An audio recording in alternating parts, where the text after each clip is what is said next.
안녕하세요. 와이메커 여러분. 85차 맥체인 성경 읽기와 함께하는 와이메커 총체적 성경 읽기. 오늘은 출애굽기 37장, 요한복음 16장, 잠언 13장, 에베소서 6장이 되겠습니다. 통일 주제는 동행, 싸다, 붙어있음. 자, 개별 주제 보도록 하겠습니다. 출애굽기 37장에서는 금으로 둘러 있어 함께 붙어있음. 본문에서 자주 쓰이는 단어는 싸다, 덮다는 표현과 함께 한 덩어리가 되게 하다는 표현은 같이 붙어있는 모습을 연상하게 합니다. 요한복음 16장에서는 순환의 시작으로 예수님과 동행하지 못하고 흩어지는 예수님의 제자들. 예수님께서는 자신 앞에 있는 환란을 말씀하시면서 제자들이 예수님과 함께 하지 못하고 흩어질 것을 미리 말씀해 주십니다. 잠언 13장에서는 지혜와 동행 여부에 따라 결정되는 생명과 사망, 입의 열매가 입에서 나오는 말로 결정되며 그 지혜는 그 입에서 나오는 말로 생명과 사망에 붙어있음을 말하고 있습니다. 자, 에베소서 6장에서는 영적인 전쟁을 위하여 전신갑주를 취하라고 하는 바울. 에베소 교인들에게 성도의 싸움의 대상을 정확히 말하면서 전신갑주로 싸지 않으면 승리할 수 없음을 바울은 말하고 있습니다. 자, 이제 본문 보도록 하겠습니다. 출애굽기 37장. 부살렐이 조각목으로 궤를 만들었으니 기류가 2규빗 반, 너비가 1규빗 반, 높이가 1규빗 반이며 순금으로 안팎을 싸고 위쪽 가장자리로 돌아가며 금태를 만들었으며 금고리넷을 부어 만들어 네 발에 달았으니 곧 이쪽이 2고리요 저쪽이 2고리며 조각목으로 채를 만들어 금으로 싸고 그 채를 궤의 양쪽 고리에 꿰어 궤를 매게 하였으며 순금으로 속죄소를 만들었으니 길이가 2규빗 반, 너비가 1규빗 반이며 금으로 그룹들을 속죄소 양쪽에 쳐서 만들었으되 한 그룹은 이쪽 끝에 한 그룹은 저쪽 끝에 곧 속죄소와 한 덩이로 그 양쪽에 만들었으니 그룹들이 그 날개를 펴서 그 날개로 속죄소를 덮었으며 그 얼굴은 서로 대하여 속죄소를 향하였더라. 그가 또 조각목으로 상을 만들었으니 길이가 2규빗, 너비가 1규빗, 높이가 1규빗 반이며 순금으로 싸고 이쪽 가장자리로 돌아가며 금태를 둘렀으며 그 주위에 손바닥 넓이만한 턱을 만들고 그 턱 주위에 금으로 태를 만들었고 상을 위하여 금 고리넷을 부어 만들어 네 발 위 네 본퉁이에 달았으니 그 고리가 턱 곁에 있어서 상을 매는 채를 꿰게 하였으며 또 조각목으로 상멜 채를 만들어 금으로 쌌으며 상 위에 기구 곧 대접과 숟가락과 잔과 따르는 병을 순금으로 만들었더라. 그가 또 순금으로 등잔대를 만들되 그것을 쳐서 만들었으니 그 빛판과 줄기와 잔과 꽃받침과 꽃이 그것과 한 덩이로 되었고 가지 6이 그 곁에서 나왔으니 곧 등잔대 3가지는 저쪽으로 나왔고 등잔대 3가지는 이쪽으로 나왔으며 이쪽 가지에 살구꽃 형상의 잔 셋과 꽃받침과 꽃이 있고 저쪽 가지에 살구꽃 형상의 잔 셋과 꽃받침과 꽃이 있어 등잔대에서 나온 가지 6이 그러하며 등잔대 줄기에는 살구꽃 형상의 잔넷과 꽃받침과 꽃이 있고 등잔대에서 나온 가지 6을 위하여는 꽃받침이 있게 하였으되 2가지 아래에 한 꽃받침이 있어 줄기와 연결하였고 또 2가지 아래에 한 꽃받침이 있어 줄기와 연결하였고 또다시 2가지 아래에 한 꽃받침이 있어 줄기와 연결되게 하였으니 이 꽃받침과 가지들을 줄기와 연결하여 전부를 순금으로 쳐서 만들었으며 등잔 7과 그 불 집게와 불똥 그릇을 순금으로 만들었으니 등잔대와 그 모든 기구는 순금 1달란트로 만들었더라. 그가 또 조각목으로 분향할 제단을 만들었으니 길이는 1규빗이요 너비도 1규빗이라 네모가 반듯하고 높이는 2규빗이며 그 뿔들이 제단과 연결되었으며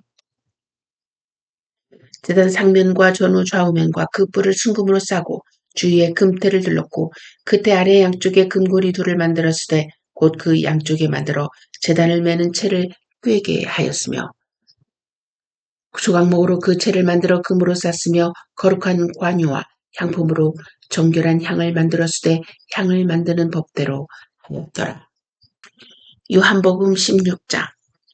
내가 이것을 너에게 이름은 너희를 실족하지 않게 하려 함이니 사람들이 너희를 즐겨할 뿐 아니라 때가 이르면 무릇 너희를 죽이는 자가 생각하기를 이것이 하나님을 섬기는 일이라 하리라. 그들이 이런 일을 할 것은 아버지와 나를 알지 못함이라. 오직 너희에게 이 말을 한 것은 너희로 그때를 당하며 내가 너희에게 말한 이것을 기억나게 하려 함이요. 처음부터 이 말을 하지 아니한 것은 내가 너희와 함께 있었습니다. 지금 내가 나를 보내신 이에게로 가는데 너희 중에서 나더러 어디로 가는지 묻는 자가 없고 도리어 내가 이 말을 함으로 너희 마음에 근심이 가득하였도다. 그러나 내가 너희에게 실상을 말하노니 내가 떠나는 것이 너희에게 유익이라. 내가 떠나가지 아니하면 보혜사가 너희에게 오시지 아니할 것이요 가면 내가 그를 너희에게로 보내리니 그가 와서 죄에 대하여 의에 대하여 심판에 대하여 세상을 책망하시리라. 죄에 대하여라 함은 그들이 나를 믿지 아니하며 의에 대하여라 함은 내가 아버지께로 가니 너희가 다시 나를 보지 못하며 심판에 대하여라 함은 이 세상 임금이 심판을 받았습니다. 내가 아직도 너희에게 이를 것이 많으나 지금은 너희가 감당하지 못하리라. 그러나 진리의 성령이 오시면 그가 너희를 모든 진리 가운데로 인도하시리니 그가 스스로 말하지 않고 오직 들은 것을 말하며 장래일을 너희에게 알리시리라. 그가 내 영광을 나타내리니 내 것을 가지고 너희에게 알리시겠습니다. 물은 아버지께 있는 것은 다 내 것이라. 그러므로 내가 말하기를 그가 내 것을 가지고 너희에게 알리시리라 하였노라. 조금 있으면 너희가 나를 보지 못하겠고 또 조금 있으면 나를 보리라 하시니 제자 중에서 서로 말하되 우리에게 말씀하신 바 조금 있으면 나를 보지 못하겠고 또 조금 있으면 나를 보리라 하시며 또 내가 아버지께로 감이라 하신 것이 무슨 말씀이냐 하고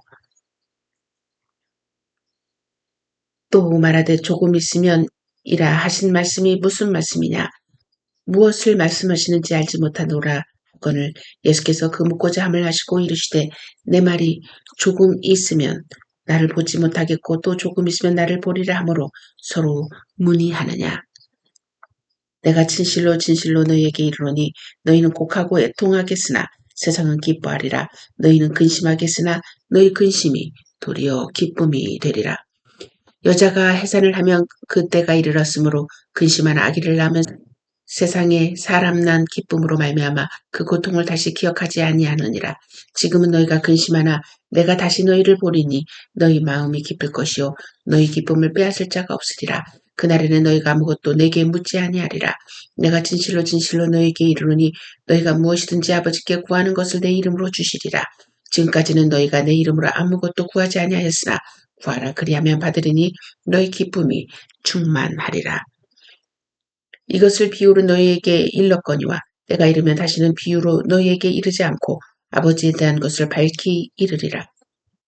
그날에 너희가 내 이름을 구할 것이요 내가 너희를 위하여 아버지께 구하겠다는 말이 아니니 이는 너희가 나를 사랑하고 또 내가 하나님께로부터 온 줄을 믿었으므로 아버지께서 친히 너희를 사랑하심이라.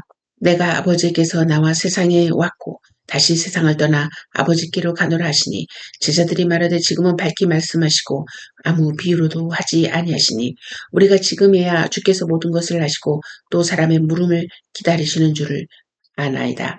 이로써 하나님께로부터 나오심을 우리가 믿사옵나이다. 예수께서 대답하시되 이제는 너희가 믿느냐? 보라 너희가 다 각각 제 곳으로 흩어지고 나를 혼자 둘 때가 오나니 벌써 왔도다. 그러나 내가 혼자 있는 것이 아니라 아버지께서 나와 함께 계시느니라. 이것을 너희에게 이르는 것은 너희로 내 안에서 평안을 누리게 하려 함이라.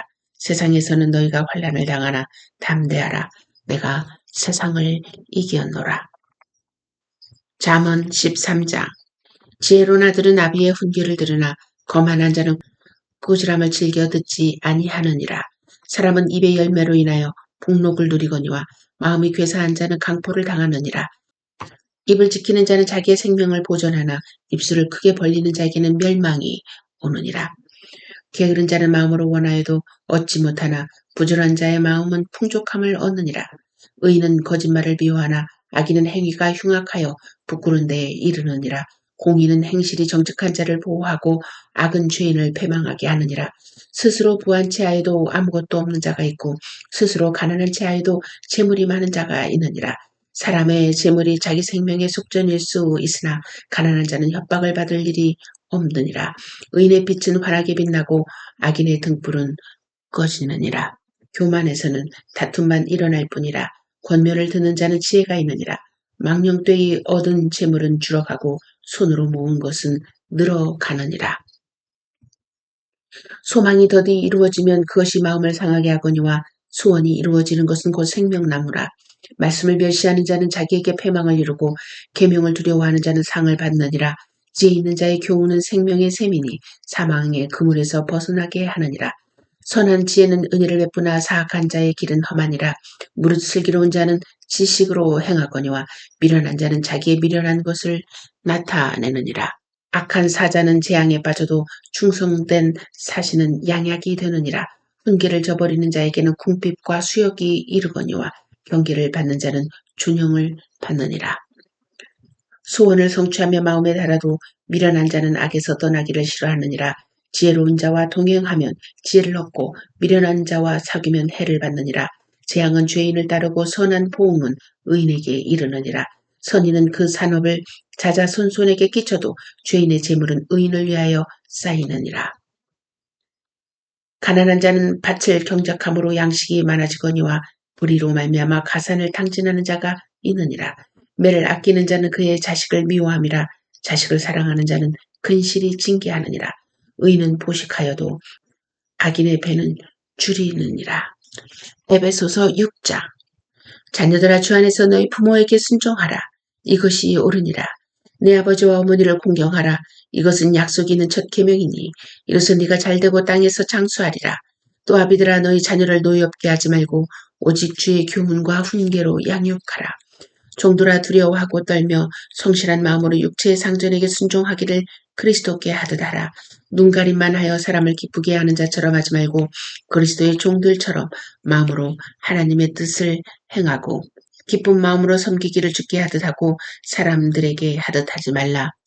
이는 각 사람이 무슨 선을 행하든지 종이나 자유인이나 주께로부터 그대로 받을 줄을 알미라. 상전들아 너희도 그들에게 이와 같이 하고 위협을 그치라. 이는 그들과 너희의 상전이 하늘에 계시고 그에게는 사람을 외모로 취하는 일이 없는 줄 너희가 알미라. 끝으로 너희가 주 안에서와 그 힘의 능력으로 강건하여지고 마귀의 간기를 능히 대적하기 위하여 하나님의 전신갑주를 입으라. 우리의 씨름은 혈과 육을 상대하는 것이 아니요 통치자들과 권세들과 이 어둠의 세상 주관자들과 하늘에 있는 악의 영들을 상대함이라. 그러므로 하나님의 전신갑주를 취하라.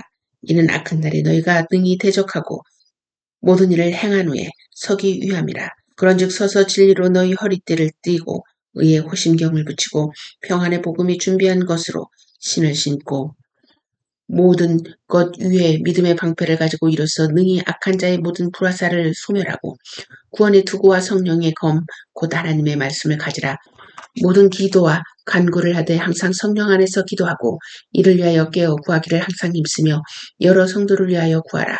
또 나를 위하여 구할 것은 내게 말씀을 주사 나로 입을 열어 복음의 비밀을 담대히 알리게 하옵소서 할 것이니 이 일을 위하여 내가 쇠사슬에 매인 사신이 된 것은 나로 이 일에 당연히 할 말을 담대하게 하려 하심이라. 나의 사정 곧 내가 무엇을 하는지 너희에게도 알리려 하노니 사랑을 받은 형제여 주 안에서 진실한 일꾼인 두기고가 모든 일을 너희에게 알리리라. 우리 사정을 알리고 또 너희의 마음을 위로하기 위하여 내가 특별히 그를 너희에게 보내었노라. 아버지 하나님과 주 예수 그리스도께로부터 평안과 믿음을 겸한 사랑이 형제들에게 있을지어다. 우리 주 예수 그리스도를 변함없이 사랑하는 모든 자에게 은혜가 있을지어다. 아멘. 메시지 보도록 하겠습니다. 붙어 있을 때만 얻을 수 있는 영광. 개인도 세상에서 출세하는 과정에서 줄을 잘 서야 한다. 썩은 동아줄을 붙잡고 있다는 등의 표현을 사용합니다. 국가도 마찬가지입니다. 특히 작은 나라일수록 어디에 붙어야 하는가에 대한 찬반이 끊이지 않으며 그것으로 인해 국론이 분열되고 서로가 붙어있지 못해 흩어짐으로 사라진 나라들을 우리는 역사의 현장 가운데서 많이 보았습니다. 이스라엘 역시 예외가 아니었고 우리나라 대한민국 역시 예외가 아니었습니다. 출애굽기에서는 금으로 싸다, 한 덩어리로 되게 하다 등 덮다 등등 함께 붙어있어 속죄소를 연출하고 있습니다. 금으로 쌀 때 금은 변하지 않는 금속물이라는 것을 우리는 잘 알고 있습니다. 한 번 싸면 그 싼 사물과 오랫동안 함께 할 수 있는 것입니다. 예수님께서도 제자들에게 무엇이 하나님의 일인지 잘 모르는 사람들에 의해 핍박과 죽음으로 인해 영원히 제자들과 함께할 보혜사 성령의 오심을 말씀하시면서 제자들이 그 환난의 두려움을 견디지 못하고 흩어질 것을 미리 말씀하십니다. 예수님과 동행하지 않는 제자들에게 두려움과 실망이 그들의 마음을 꽉 채우게 됩니다. 잠언 기자는 입의 열매와 항상 동행하는 것은 지혜여야 한다고 말하고 있습니다. 지혜와 동행하지 않는 입의 열매는 삶의 모든 열매를 사망으로 인도한다고 말하고 있습니다. 그래서 그 지혜를 생명의 샘이라고 말하고 있지요. 마귀가 우리 안에 들어올 수 있는 넓은 길은 바로 올바르지 못한 관계임을 알고 있는 바울은 삶에서 가장 가까운 사람과의 관계를 규정함으로 마귀에게 기회를 주지 않아야 한다고 말하고 있습니다.